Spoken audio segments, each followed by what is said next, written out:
Hello, I'm Alex. Right now I'm in Orkney with two grandchildren, Georgia, who is 12, and Jack, who is at university. They are the best of pals and look out for each other. Well, I've never been away on my own with them before, but we're getting on fine. I cook and they wash up. It looks cold, as there is a fair breeze blowing the whole time, though the weather is good. We've spent a lot of time on beaches, as most of the usual places to visit are closed. Well, I had forgotten what fun beaches could be. You will recognize the seaweed, but how many different varieties of seaweed can you count in the image? Seaweed has been a food for those who live by the sea for hundreds of years and was used by industry to make fertilizer, and now it is a health food. Harvest God, seeing you in the work of creation, we praise you. You give to us from the goodness of creation, yet we look to the world for what it gives us. The water round Orkney and Shetland are rich fishing grounds, and their catches are usually exported to holiday places like Spain or France. And steaming into the harbour at dusk, the wind ruffles the water and the lights sliding under the waves. A sense of coming home sounds familiar. These boats will go out all year round to catch our fish. And fishing is a very important industry. We all know how very good fish is for us. It's full of vitamins and minerals and lots of good things. And it's very easy to cook, isn't it? You will have done some cooking of that yourself. Now, imagine you're in a cornfield, as was Jesus with his disciples. The story is, at that time, Jesus went through the cornfields on the Sabbath. His disciples were hungry and began to pick some heads of grain and eat them.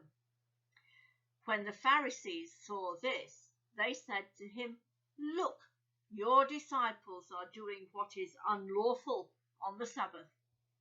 And he answered them, "Haven't you read what David did when he and his companions were hungry? He entered the house of God, and he ate the consecrated bread, which was not lawful for them to do so, but only the priests. It is the priests then on the Sabbath who break the law in the temple by breaking bread and eating it, yet are seen as innocent." If you had known what these words mean, for God had said, "I desire mercy, not sacrifice," and therefore you will not condemn others who eat grain on the Sabbath. For the Son of Man is Lord of the Sabbath. Going on from that place, he went into the synagogue, and a man with a shriveled hand was there. Looking for a reason to bring charges against Jesus, they asked him, "Is it lawful to heal on the Sabbath?" And Jesus said to them, "If any of you has a sheep and it falls into the pit on the Sabbath, will you not take hold of it and lift it out? How much more valuable is a person than a sheep? And therefore it is lawful to do good on the Sabbath." If you do not believe in God, go on a spring day across the fields, listen to the flowers, race the sea, scent the wind.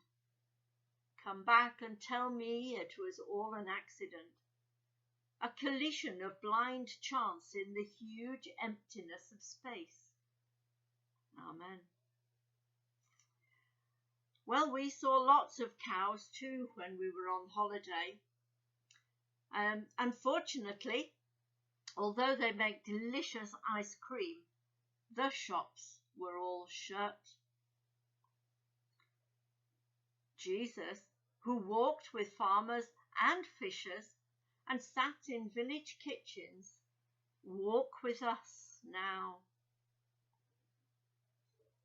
And there are some of the lovely cows that we saw in their fields, taking an interest in us as well as we went on our walk around the fields.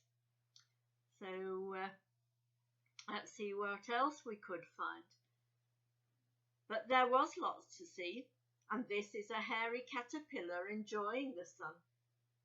Now pebbles often feel cold, but once warmed by the sun, this caterpillar can enjoy the heat that the pebbles will give off for many hours, right through the night, until the sun and the heat come back tomorrow. There was lots to see. On the beach, the sand was many colours when we looked closely. This reflected the colour of the stones. How many colours can you see? Black, brown, yellow. This is made, the sand is made when the waves break down the rocks and form this lovely grain that you can play with.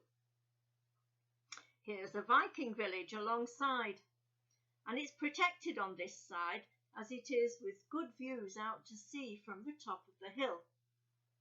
Two things to spot here. One of the buildings is a church. This tells us the village was built after the Vikings became Christian. Look a little further to the right and there is a path, and this is the only accessible way when the tide is low. Now there's a footpath which is very useful. Some buildings are slowly being returned to nature.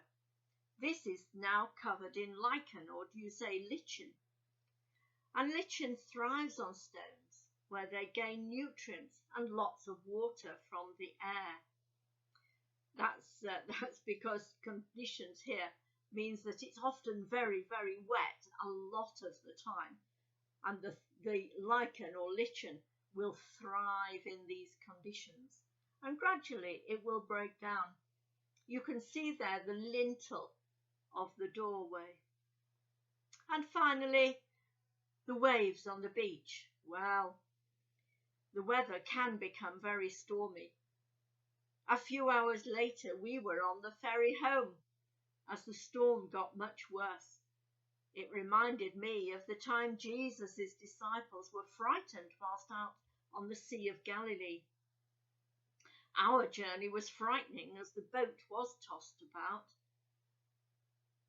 Go now, with laughter in your eyes, a smile on your lips, a song in your heart, and merriment in your soul, and share the joy that Jesus has given you.